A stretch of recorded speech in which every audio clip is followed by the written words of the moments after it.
일생 성불초 강의 이케다 다이사쿠 제3회 귀신밖에 법이 있다고 생각하면 묘법이 아니다.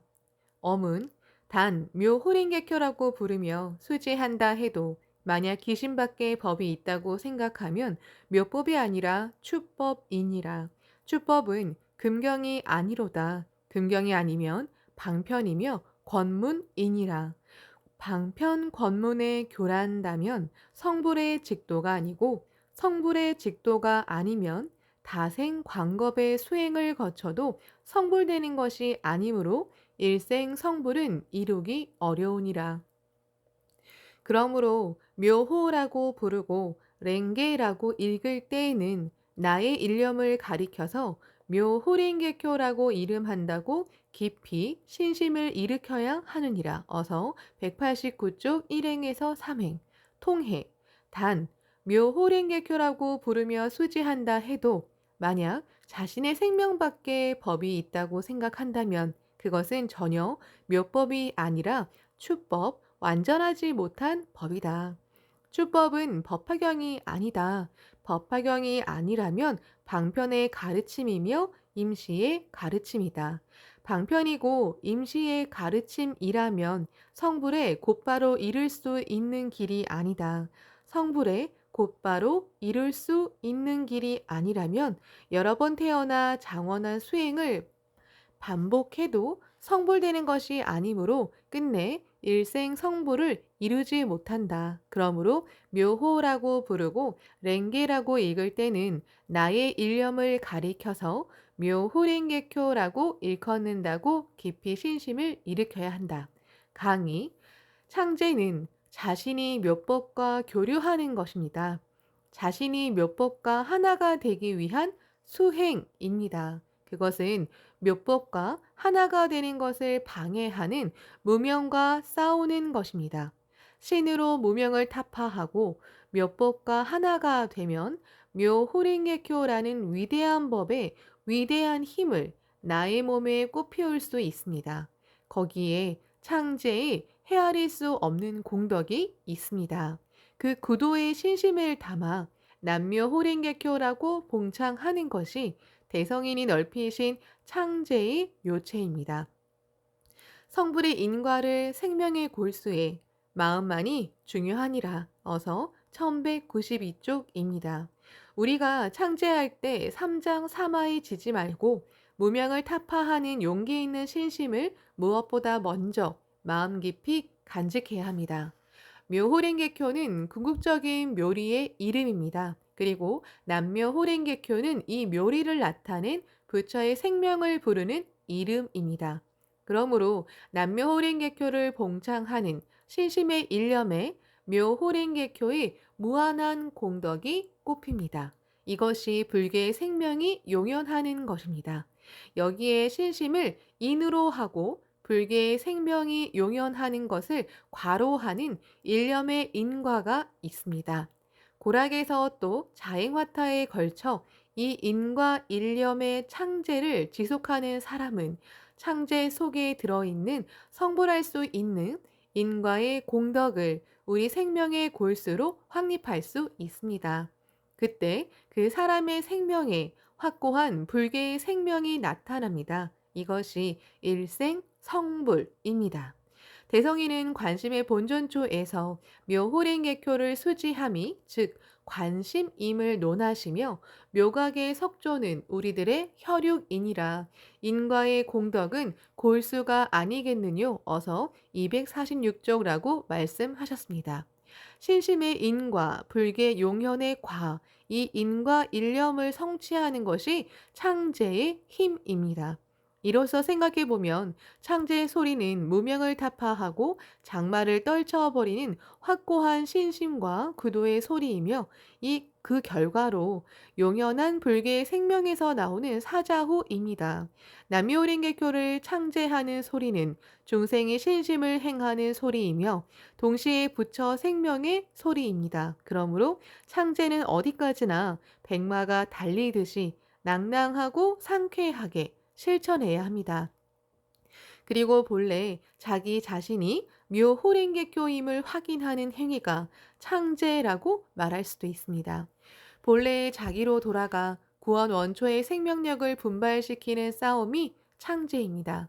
대성이는 남묘호랭개교라고 부르는 이외의 유락은 없느니라 어서 1143조라고 단언하셨습니다. 그리고 그 유락이란 자수범락이라고 하셨습니다. 범락이란 살아서 존재하는 자체에 갇힐 수 있는 확고한 안락입니다. 묘법과 하나인 위대한 생명력을 만끽하고 즐기는 것입니다. 자기 자신이 묘법의 즐거움을 받는 자수범락의 길은 이 창제 외에는 없다는 말씀입니다. 이런 의의가 있는 창제 행에서 절대 잊으면 안 될 것은 자기 자신이 묘호랭개교의 당체라는 것입니다. 이 점을 잊으면 아무리 제목을 불러도 대성인이 가르치신 창제행과는 다른 것이 됩니다. 묘법과 추법. 그래서 대성인은 단 묘호랭개교라고 부르며 수지한다 해도 만약 기심에 밖에 법이 있다고 생각한다면 전혀 묘법이 아니라 추법이니라 어서 383쪽하고 엄격히 훈계하셨습니다. 남묘호랭개교라고 제목을 불러도 묘호랭개교가 기심의 밖에 있다고 생각하며 창제하면 그것은 묘법이 아니라 추법이라고 말씀하셨습니다. 묘법이 완전한 진리를 뜻하는 반면에 추법은 불완전한 법을 뜻하며 부분적인 진리에 지나지 않습니다. 이 말씀에는 종교가 빠지기 쉬운 나쁜 폐습을 극복하기 위한 깊은 종교론이 있습니다. 그리고 진실로 행복해지는 데 필수적인 신앙론이 있습니다. 종교는 일반적으로 위대한 것, 절대적인 것, 성스러운 것을 인간과 결부시키는 시키는 시키기는 인류의 보편적인 행위라고 합니다. 어느 의미에서 그것은 옳습니다. 그러나 많은 종교에서 성과 속, 신, 불과 인간은 처음부터 분리되어 있었고 그것을 다시 결합시키는 가르침이라고 생각합니다. 그것에 대해 대성이는 절대적인 것이나 성스러운 것을 처음부터 분리하는 종교의 사고 방식은 아직 불완전한 것으로 포착하셨다고 배견할 수 있습니다. 대성이는 일생 성불조에서 이런 추법의 예로서 이전 건교를 드셨습니다. 그것들은 역겁 수행에서 볼 수 있듯이 중생이 일생 성불할 수 있는 법리도 실천도 설하지 않았습니다. 이전 건교에는 부처와 범부 사이에 넘기 어려운 장벽이 있습니다. 범부 중에 수행을 한 극히 일부의 달인만이 역겁 수행 끝에 부처를 목표로 할 수 있으며 반대로 부처가 된 후에 범부로 되돌아갈 수는 없습니다. 원칙적으로 부처가 사는 세계는 범부가 사는 사바 세계가 아닙니다. 양자 사이는 철저히 격리되어 있습니다. 만인 성불은 불계와 구계 사이에 단절이 있는 한 현실에서는 불가능합니다. 어디까지나 이상적으로 말하는 부처는 인간과 격리된 존재이고 그 부처가 구제해 주기를 바라는 이외에 범부가 할 수 있는 일은 없습니다. 이 구계와 불계의 단절을 부순 것이 법화경에서 설한 일념 삼천의 법이며 단적으로 말하면 구계 즉 불계, 불계 즉 구계라는 법리입니다. 법화경의 10개의 호구 사상이 얼마나 탁월한가. 니치렌 대성이는 창제행을 하나의 수행 방법으로 제시하시고 10개 호구라는 일생 성불의 원리를 실현하는 길을 여셨습니다. 여기에 중생 성불을 지향하는 불교의 완성된 모습이 있습니다. 불성을 부르다, 불리다. 묘법은 우주 근원의 법입니다. 그런 의미에서 우리를 초월한 보편성이 있습니다. 그러나 중생 본유의 묘리라고 있듯이 묘법은 우리 생명에 내재합니다. 이를테면 자신 속에 있으면서 자신을 초월하는 것이 묘법입니다. 또 모든 것을 포용하는 보편적인 법이기 때문에 자신 속에도 내재한다고 말할 수 있습니다. 법화 초심 성불조에서 묘호랭개교의 본질에 대해 대저 묘호랭개교란 우리들 중생의 불성과 범왕, 재석 등의 불성과 사리불, 목련 등의 불성과 문수, 미륵 등의 불성과 삼세 제불의 깨달음의 묘법과 일체의 불이인 이를 묘호랭개교라고 이름하였느니라 어서 557쪽라고 말씀하셨습니다. 묘호랭개교는 우리 자신의 불성임과 동시에 범왕, 재석, 사리불, 목련, 문수, 미륵 등의 불성이며 그것은 그대로 삼세의 재불이 깨달은 묘법과 같다는 말씀입니다. 이어서 대성이는 이 글월의 다음에 제목을 부르는 것은 쉽게 일체 중생의 심중에 있는 불성을 불러 나타내는 실천이라고 말씀하셨습니다. 그러므로 한번 묘호랭개교라고 봉창하면 일체의 불, 일체의 법, 일체의 보살, 일체의 성문, 일체의 범왕, 재석, 연마, 법왕, 일월, 중성, 천신, 지신, 내지 지옥, 악귀, 축생, 수라, 인천, 일체 중생의 심중의 불성을 오직 한마디로 불러 나타내시는 공덕은 무량무변하니라. 어서 557쪽. 또 대성이는 남묘호랭개교를 창자하는 뜻에 대해 나의 기심의 묘호랭개교를 본전으로 숭앙하고 나의 기심 중의 불성 남묘호랭개교라고 부르고 불리어서 나타나심을 부처라고 하느니라. 어서 557쪽라고 말씀하셨습니다. 이 부르고 불리어서라는 표현에 묘법의 깊은 뜻이 있습니다. 이 원리를 알기 쉽게 나타내기 위해 대성이는 유명한 비유를 설하셨습니다. 새장 속에 새가 울면 하늘을 나는 새가 불리어서 모여든다. 또한 하늘을 나는 새가 모여 울면 새장 속의 새도 나가려고 하는 것과 같다. 여기서 새장 속의 새가 울면이란 무명과 번뇌에 속박당한 중생이 신심을 일으켜 부르는 제목입니다. 이 고난을 묘법의 힘으로 반드시 해결해 보이겠다. 반드시 행복해 보이겠다라고 진심으로 부르는 제목입니다. 이때 제목의 힘으로 모든 중생의 불성을 부르는 것입니다. 그러면 범천, 재석, 불, 보살 등의 불성이 나타나고 동시에 봉창한 중생도 무명의 속박을 타파하고 스스로 불성을 나타낼 수 있습니다. 다시 말하면 삼나 삼천의 편만한 묘법과 우리 중생을 결부하는 것이 창제의 힘입니다. 또 대성이는 니케 어서에서 어미새와 알의 비유를 통해 창제의 뜻을 설명하셨습니다. 이것도 유명한 비유입니다. 이 어서에서 대성이는 남묘호랭개교의 제목은 창제라는 어머니, 어서 1443쪽라고 말씀하셨습니다. 새알의 알맹이가 처음에는 수분밖에 없는 것 같지만 어미새가 품으면 부리와 눈, 날개 등이 생깁니다. 그리고 드디어 껍질을 깨고 나와 어미새와 똑같이 하늘을 날 수 있습니다. 여기서 말하는 알은 중생의 불성, 어미새는 부처의 생명을 나타낸다고 배견할 수 있습니다.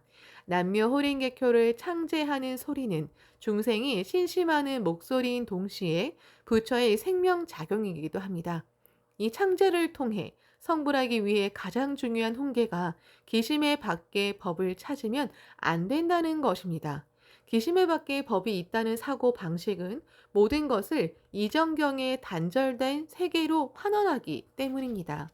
자기 자신이 남묘호랭개교라는 각오를 남묘호랭개교라는 제목에는 무량무변한 공력이 있습니다. 도다 선생님은 묘법의 무량한 힘에 대해 넓은 곳에 큰 대자로 누워 하늘을 보고 있는 것과 같다. 그리고 원하는 것이 있으면 바로 나타난다. 남에게 계속 주어도 나타난다. 끊이지 않는다. 자네들도 이런 경애가 되라. 고 말씀하셨습니다. 참으로 남묘호랭개교는 여의보주에 비유할 수 있습니다. 필요할 때는 언제나 힘을 낼 수 있습니다. 이런 큰 경애를 열려면 어떻게 해야 하는가? 도다 선생님은 이런 경애가 되고 싶다면 심신을 아끼지 말고 법화경을 위해 광선유포를 위해 분투하라고 말씀하셨습니다. 참으로 우주 어디에 있든 삼세 재불과 범천 재석과 함께 사람들의 불행과 비참을 단절해 생로병사의 고뇌를 타게 하면서 행복과 평화의 가치를 창조하기 위한 세계를 실현해야 합니다. 도다 선생님은 크고 훌륭한 기계와 도량을 우리에게 보여주셨습니다. 도다 선생님은 철두철미하게 기심 속의 법을 보는 자세를 관철하셨습니다. 부처는 생명이다. 나는 지용의 보살이다. 라는 깨달음을 출발점으로 하여 자기 자신의 살자고 말씀하셨습니다. 또 자기 자신의 묘법을 각성하는 신심에 대해 자기 자신이 남묘 호랭개교라고 정해야 한다. 나는 남묘 호랭개교 이외에는 아무것도 없다고 결의하는 것이 말법의 절복이다라고 가르쳐 주시기도 했습니다. 이것이 바로 대성인의 묘호라고 부르고 랭게라고 읽을 때에는 나의 일념을 가리켜서 묘호랭개교라고 이름한다고 깊이 신심을 일으켜야 하느니라. 어서 383쪽라고 말씀하신 정신 그 자체가 아닐까요? 인류 종교의 새로운 대도. 종교는 신이나 법 등의 이름으로 인간을 초월한 무한한 것, 무상을 초월한 영원한 것을 설합니다. 그것은 종교에 따라 외포의 대상이고 동경의 대상이며 무의 심연이고 모든 것을 포용하는 애의 원천입니다. 대성이는 만물을 포용하고 지탱하는 묘법의 힘이 인간에 내재한다고 파악하시고 그것을 인간의 생명에 나타내는 길을 밝히셨습니다. 제가 일찍이 미국 하버드 대학교에서 두 번째 강연을 할 때 1993년 9월 24일 현대 문명에서 대승불교가 지닌 의의를 논하며 평화 창출의 원천, 인간 복권의 기축, 만물 공생의 대지라는 세 가지 의의를 제시했습니다. 그 중에서 인간 복권의 기축에 대해 특히 자력과 타력의 한쪽에 치우치지 않는 니치렌 대성인 불법을 실천하는 근본 자세의 중요성을 논했습니다. 제 말에 많은 지성이 공감했습니다. 어쨌든 인간은 타력, 즉 유한적인 자기를 초월하여 영원한 것에 대한 기원과 융합을 통해 비로소 자력도 충분히 발휘할 수 있습니다. 그러나 그 충분한 힘은 본래부터 자기 내부에 있습니다. 대성이는 자력도 고정된 자력이 아니로다. 타력도 고정된 타력이 아니니라. 어서 403쪽고 말씀하셨습니다. 이 뜻은 어느 한쪽에 치우치는 것을 배제하고 자신 속에 자신을 초월하는 힘을 나타낸다는 뜻으로 배견할 수 있습니다. 이 길을 실현한 것이 바로 창제행입니다. 이로 인해 자력과 타력을 분리해서 한쪽으로 치우치는 종교의 자세를 극복하는 새로운 인류 종교의 대도를 널리 제시하셨습니다.